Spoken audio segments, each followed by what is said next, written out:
What's going on in Louisiana right now? We have election season. Well, right now, election season is about the treasurer of Louisiana. It's an important position that suddenly became, a couple of decades ago, made more important by the election of then young state representative from New Orleans, Marion Landrieu. She became treasurer and took that statewide elected position and used it as uh, a position to talk about state finances, to talk about the budget. And then Governor Edwin Edwards, who was in the middle of one of his 4 terms, she used that to criticize him on state spending, of how we spent money, where the taxes were going, and the by the in the governor's race came along, and she ran for governor. She finished, I think, third. Yeah, she came out third, ran a great race, and then the next year was the opening of, I think it was Bennett Johnson's Senate seat, and she ran for that, replaced Bennett Johnson, became a U.S. Senator.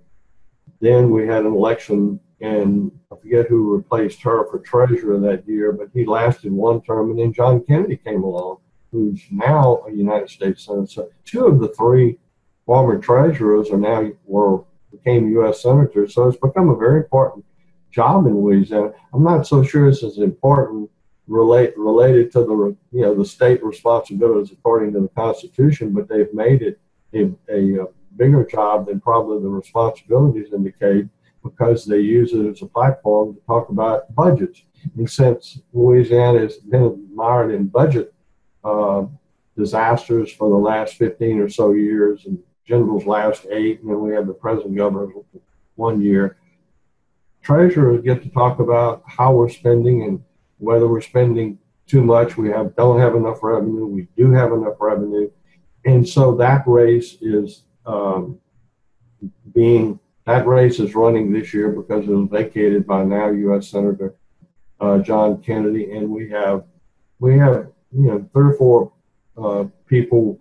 It'll be interesting. Last year when we had U.S. Senate race, we must have had 30 candidates, 25 candidates, whatever it was. So you probably have a lot of people jump up and go qualify, but you really have 3 or 4 major candidates, and they're all releasing their own personal polls that their campaigns have done. They really don't mean anything. I think the highest number for any one of them was maybe around 11, 12, 13%. But the bottom line is, if Bernie Pinsonat did a survey tomorrow and asked voters who's running, maybe 2 or 3% of Louisiana could name one of the candidates. So they're all locally known only in the area they're from, some not even that well known. So that means they've got to spend a lot of money, and money is going to determine, because you're talking about $500,000, $600,000, $700,000 just to get known, and then you've got to convince people with that, as you're building up your recognition, that they want to vote for you. And the other thing is, since there's limited money, which means this race will be a sprint to the finish from someplace probably in late September.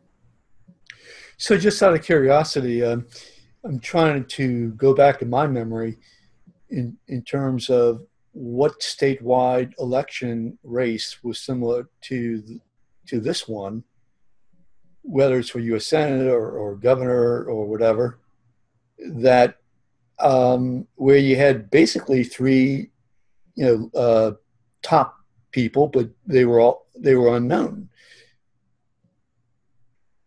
Well, what's special about this? It's a special election, and you don't have many of these, especially for a statewide position. Most of those all run together. Right. When someone vacates one, and then that position, since it's so far away, we had to have a special election. But we don't have many of those, and there's not a lot of data to go back and look at, because it's rare that we have a statewide position that just suddenly opens up. These statewide elected officials don't give up these seats except if they run for something else, as John Kennedy did. Can you think of any election at all that comes close to this? Special election, uh, candidates who really are regionally known, if that? Well, you, I can't. I can't. you had, I can't remember. I just don't remember any that were statewide. Okay. Okay. So that being the case, because again, I don't recall. Um, so you're saying, as I appreciate it, you're saying that it's going to be a sprint. Things don't get really going until Labor Day anyway, and with so many diversions that normally happen, and given the fact there is no other statewide race, then this basically is a silo. And that being the case, you can expect low turnout. You do have a mayor's race in New Orleans. Yeah, you have a mayor's race, which will help the turnout there. But look, the mayor's races in New Orleans haven't exactly been massive turnouts either. You had some tax elections in certain places. I don't know if that'll help or not. But you have Secretary of State Tom Shetler saying it's going to be under 20%, maybe 18%, which is a pretty good guess, by the way. And that is, we're going to elect a statewide elected official to an important position, with the circumstances being he or she will be elected by maybe 18% of all the voters. So, but that's there's nothing you can do about that, because you have to. The law requires that you can't wait. The assistant treasurer became treasurer, and we don't allow that person who ended up taking over the job of the person who was elected. So now we're not going to give him the job for 3 years. So we have a special election to fill that position. The person that is in that position is not running. So we will have a new treasurer, but this is an off-year election. There's nothing going on in Louisiana politically except the mayor's race in New Orleans. You have in Jefferson Parish, you have a sheriff's race now. Sheriff's race now. So that's come out. That just became open. You had a sheriff who just, Jefferson Parish sheriff, resigned to become a media personality, which helps the turnout somewhat, but it's still not going to get past 20%. But the treasurer's race is important, and it is a job that turns out to be, besides governor, and literally the treasurer is the most potent, politically powerful job in Louisiana. I mean, the treasurer can be in the news as much as they want, and they can use that position to help the governor, fight with the governor, help pass taxes, help kill taxes, the size of the budget. They're involved in it in a big way politically. So we're electing someone who is going to be a dominant player in statewide politics. But not government per se. I mean, yes, people will, how are you affected by the office of the Treasury? And, other than maybe unclaimed property, they're not affected. Yeah, the responsibility, you got the bond commission. Yeah, but the average person is not going to be affected by that. No, and that's why you're talking about maybe 20%. Well, look, the governor's race 2 years ago, we had the lowest turnout we've ever had. We had, from the Blanco General, it's 250,000 voters about. Then from the previous year with Landrieu and Cassidy, you had 143,000 less voters than you did the previous year in the Senate race for electing a new governor. Mm-hmm. A lot of people stayed home, didn't like either one of them. This one, a lot of people will stay home because they don't, like you say, they don't They don't know that much about the race. They don't know that much. There's no dominant personality running. So what does it all like? What does it all mean in the end? That it's not something it's high on their list of things that are important. So they're going to have a lot of things to do that Saturday morning except vote. So, in my opinion, I think you have four regional candidates, and actually one candidate who maybe transcends region. The fourth candidate, I'm going to tell you who it is in a second.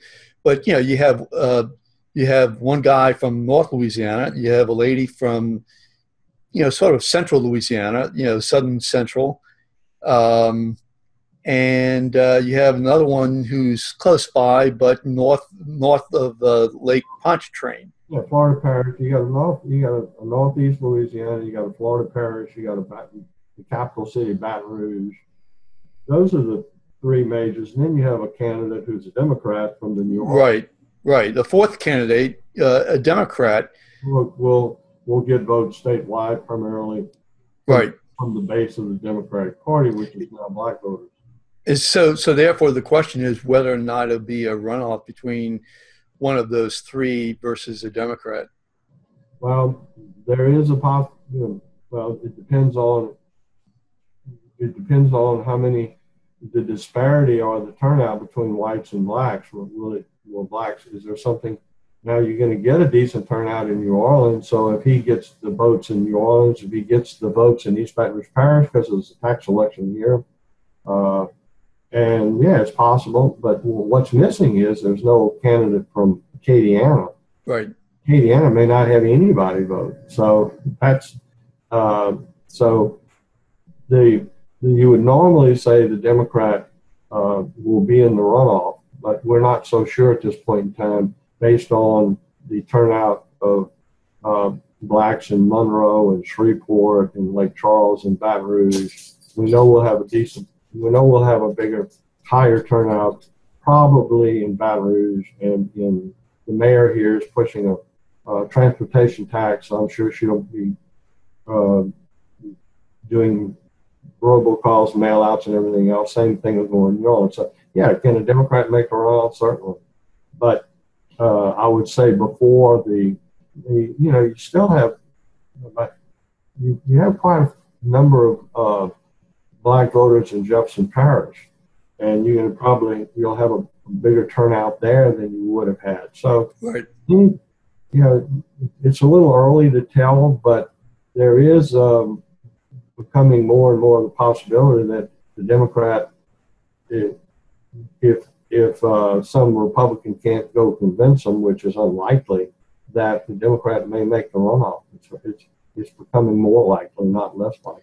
Yeah. It definitely seems to me. I certainly agree. It's one of those things where the stars just align. You have no idea why, but they do.